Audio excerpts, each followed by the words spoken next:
about energy. The cool thing is, our energy equations are still perfectly appropriate. Work is still equal to the change in potential energy plus the change in kinetic energy. Or if you like the form of all the initials plus the work equals all the finals, that's fine too. Perfectly valid. Nothing wrong with that. Gravitational potential energy still is mgy.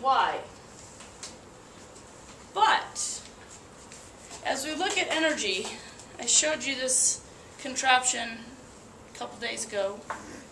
So I have a nice little uniform cone.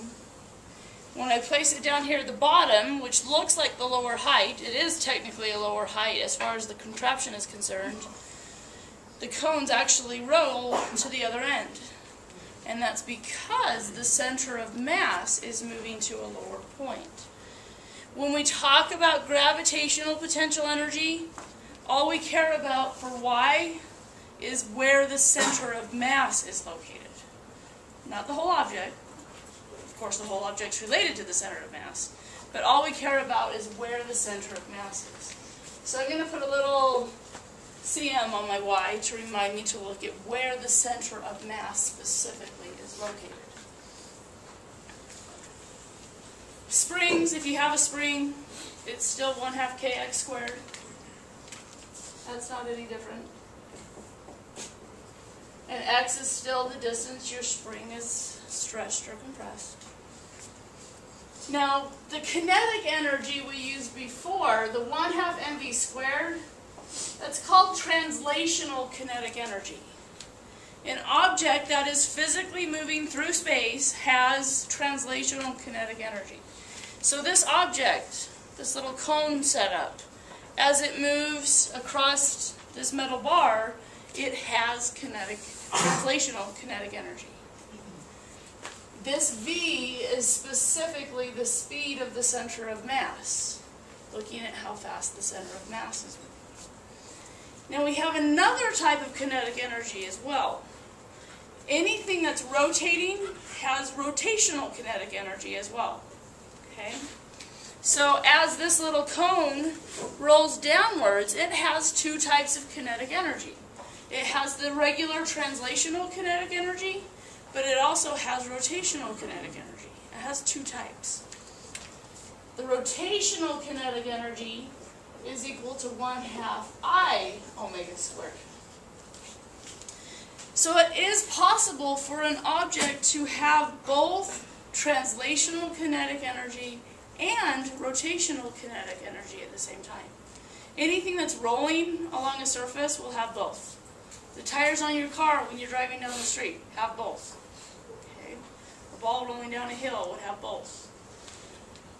And to only have one type of the kinetic energy, to only have translational kinetic energy, your object would need to be moving but not rolling. To have only rotational kinetic energy, the rotation axis would need to be fixed in place. So something spinning around a fixed rotation axis. Say a pulley. A pulley would have only rotational kinetic energy. Okay? So we're going to look at a couple of examples. Let's imagine that we have our meter stick again.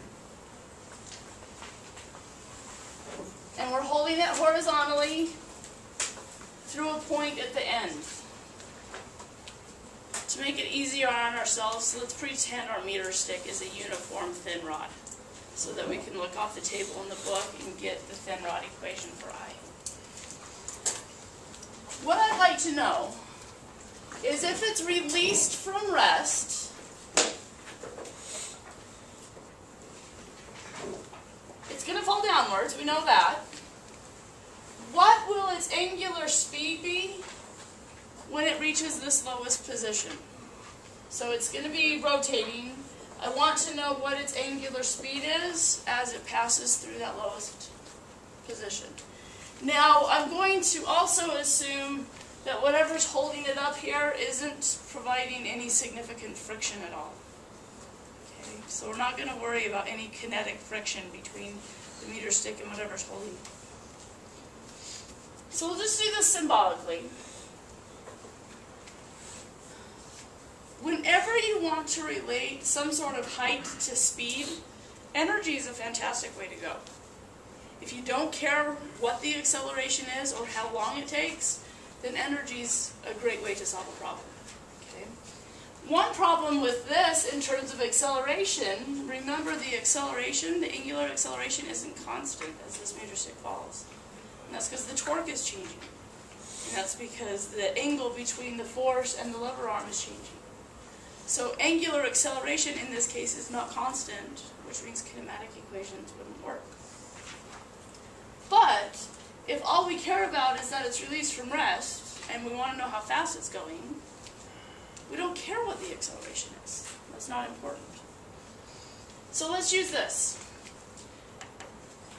Since we're saying that there's insignificant friction between the axle and the end of the rod here, there's going to be no work done by our kinetic friction. We're basically saying the kinetic friction is pretty much zero. So initially, we need to decide what type of energy it has initially and what type of energy it has finally. Now, in terms of gravitational potential energy, remember we only need to look at where the center of mass is. Where's the center of mass of a uniform rod? In its center. So it's right here, and it's right here. So if we go ahead and call this lowest point y equals 0, we can say that the gravitational potential energy finally is 0. Remember, choosing y to be 0 is arbitrary. You can choose it wherever you want it to be.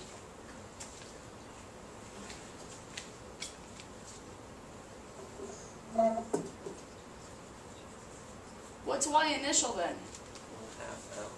Half the length of the meter stick. Exactly right. Okay with that? So the center of mass is starting half the length of the meter stick above where the lowest point of the center of mass will be. That means the initial potential energy is mg times L over 2.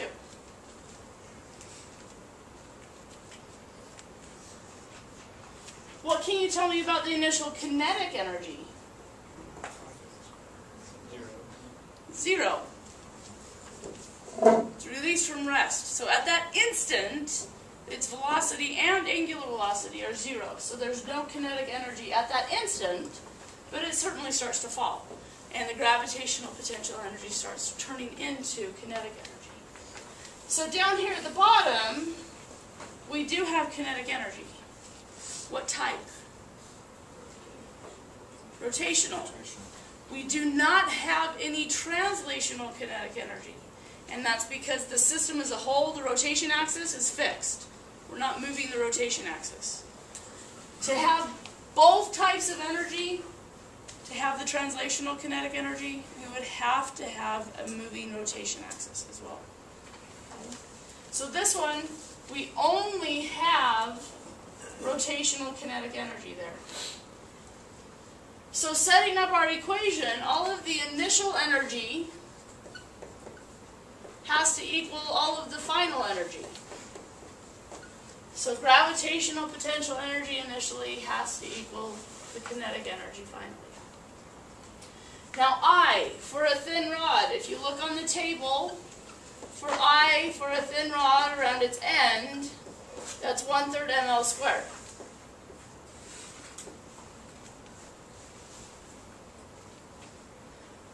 Turns out the mass cancels. These 2's cancel. This L cancels with one of these L's. So that leaves us, we'll bring the 3 over, so we'll get 3g on top.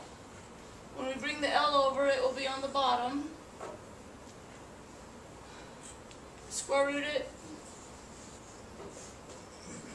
That is our omega value.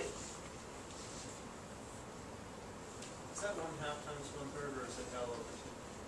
This is 1/2, because it's from the equation 1/2 I omega squared.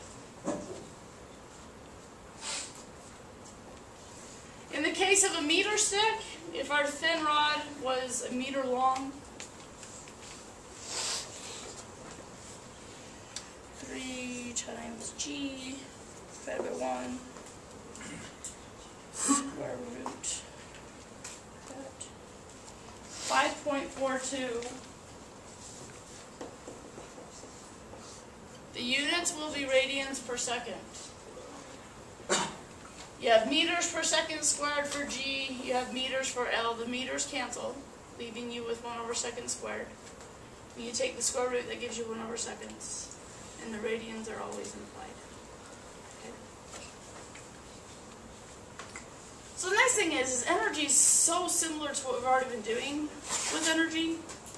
The only difference really is we need to look at the center of mass, and we have one extra term for kinetic energy.